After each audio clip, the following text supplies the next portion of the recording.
നമസ്കാരം, പ്രിയപ്പെട്ട എല്ലാ പ്രേക്ഷകർക്കും സ്വാഗതം. നിങ്ങളുടെ മുന്നിലേക്ക് വയ്ക്കുന്ന ഈ വീഡിയോ ഗുരുവായൂർക്കാർക്ക് പെട്ടെന്ന് മനസ്സിലാകും.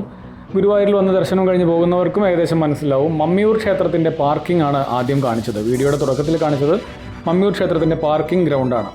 ഈ പാർക്കിംഗ് ഗ്രൗണ്ട് വളരെ വിശാലമായതാണ്. അത്യാവശ്യം വണ്ടികൾക്ക് കടക്കാനും കയറി പാർക്ക് ചെയ്യാനൊക്കെ കഴിയുന്നതാണ്. എന്നാൽ ഈ പാർക്കിംഗ് ഗ്രൗണ്ടിൽ കയറാതെ റോഡിന് സമീപം വാഹനങ്ങൾ നിരനിരയായി നിർത്തിയിടുന്ന കാഴ്ച ഗുരുവായൂരിൽ പതിവാണ്. മമ്മിയൂർ ഭാഗത്ത് വളരെ പതിവാണ്. ഗുരുവായൂരിൽ ഏറ്റവും കൂടുതൽ ബ്ലോക്ക് ഉണ്ടാകുന്ന ഭാഗമാണ് ഈ മമ്മിയൂർ ക്ഷേത്രത്തിൻ്റെ ഈ വശം, ഈ മുൻഭാഗം.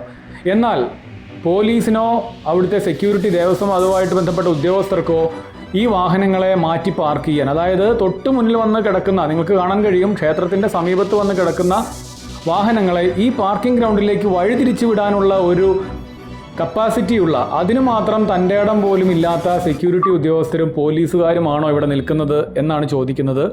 ഇത് ജനങ്ങളിലേക്ക് എത്തിക്കാനാണ് ഈ വീഡിയോ ഇവിടെ പോസ്റ്റ് ചെയ്യുന്നത്. വളരെ കാലമായിട്ട് ഒബ്സർവ് ചെയ്ത ശേഷം ഇടുന്ന ഒരു വീഡിയോ കൂടിയാണിത്. കാരണം മമ്മിയൂർ ക്ഷേത്രത്തിന് സമീപം രാവിലെ 9:30, അതുപോലെ 5 മണി, 5:30 വൈകുന്നേരം സമയങ്ങളിൽ വലിയ ബ്ലോക്കുകളാണ്. ഞായറാഴ്ചകളിൽ പറയുകയേ വേണ്ട. ഈ ഞായറാഴ്ചകളിലടക്കം ഈ റോഡ് സൈഡിൽ മമ്മിയൂർ ക്ഷേത്രത്തിന് സമീപം എത്ര വാഹനങ്ങൾ കിടന്നാലും ഇവർക്ക് ഒരു കുഴപ്പവുമില്ല. അതേസമയം സ്കൂട്ടറിൽ സഞ്ചരിക്കുന്ന ആരെങ്കിലും, ടൂ വീലറിൽ സഞ്ചരിക്കുന്ന ആരെങ്കിലും ആ ക്ഷേത്രത്തിൻ്റെ സൈഡിൽ ചേർന്ന്, ഈ കാർ നിർത്തിയിട്ടിരിക്കുന്ന പോലെ സൈഡിനോട് ചേർന്ന് ഒതുക്കി വെക്കാൻ ചെന്നാൽ ഉടനെ അവിടെ നിന്ന് അവരെ ആട്ടി അകറ്റും. ഇതാണ് സ്ഥിരം പരിപാടി. ഇവിടെ വയ്ക്കാൻ പറ്റില്ല, അങ്ങോട്ട് പോകണം, ഇങ്ങോട്ട് പോകണം. ഇതാണ് ഇവരുടെ സ്ഥിരം പരിപാടി. എങ്ങനെയാണ് നമുക്കിത് അംഗീകരിക്കാൻ പറ്റുക സാധാരണക്കാർക്ക്? ഈ 4 ചക്ര വാഹനങ്ങൾ, 3 ചക്ര വാഹനങ്ങൾ, അതായത് കാറ്, ഓട്ടോറിക്ഷ ഉൾപ്പെടെയുള്ള സാധനങ്ങളാണ് ഈ നിരനിരയായിട്ട് നിർത്തിയിട്ടിരിക്കുന്നത്. അപ്പോൾ ആലോചിച്ച് നോക്കൂ, എത്ര ബ്ലോക്ക് ഉണ്ടായാലും ഈ വാഹനങ്ങൾ നിർത്തുന്ന സമയത്ത് അവിടെ നിന്ന് കുറച്ചുകൂടി ഒരു 20 മീറ്റർ മാത്രം മുന്നോട്ട് പോയാൽ ഇടതുവശത്ത് പാർക്കിംഗ് ഗ്രൗണ്ടാണ്. അങ്ങോട്ട് കയറ്റി വിടാൻ പോലും കഴിവില്ല എന്ന് പറയുമ്പോൾ എന്താണ് പറയാനുള്ളത്? പിന്നെ സാധാരണ ജനങ്ങളോട് മെക്കിട്ട് കയറാൻ ഇവർക്ക് വലിയ ധൃതിയാണ്. പോലീസുകാരാണെങ്കിൽ പെറ്റിയടിക്കുന്ന ഉഷാറൊന്നും ഈ കാര്യത്തിൽ കാണാനില്ല.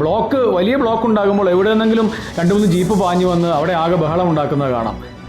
എന്തിനാണ് ജനങ്ങളോട് ഇത്രയും മോശമായിട്ട് ഇടപഴകുന്നത്? സാധാരണക്കാരെ ഇത്ര പിഴിയുന്നത് എന്തിനാണ്? അവിടെ വാഹനങ്ങൾ പാർക്ക് ചെയ്യാൻ അനുവദിക്കാതിരുന്നാൽ മതി.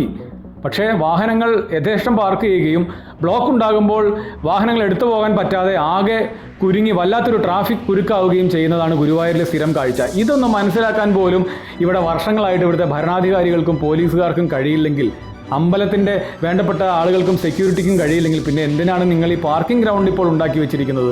പാർക്കിംഗ് ഗ്രൗണ്ടിൻ്റെ ഗുണം ജനങ്ങൾക്ക് ലഭിക്കുന്നില്ല എന്നുള്ളതാണ് സത്യം. ഈ വിവരം നിങ്ങളിലേക്ക് എത്തിക്കാൻ കൂടിയാണ് ഇപ്പോൾ ഈ വീഡിയോ പോസ്റ്റ് ചെയ്യുന്നത്. ഗുരുവായൂരിൽ വരുന്ന, മമ്മിയൂരിൽ തൊഴാൻ വരുന്ന എല്ലാവർക്കും ഇത് കാര്യങ്ങൾ മനസ്സിലായിട്ടുണ്ടാകുമെന്ന് വിചാരിക്കുന്നു. താങ്ക്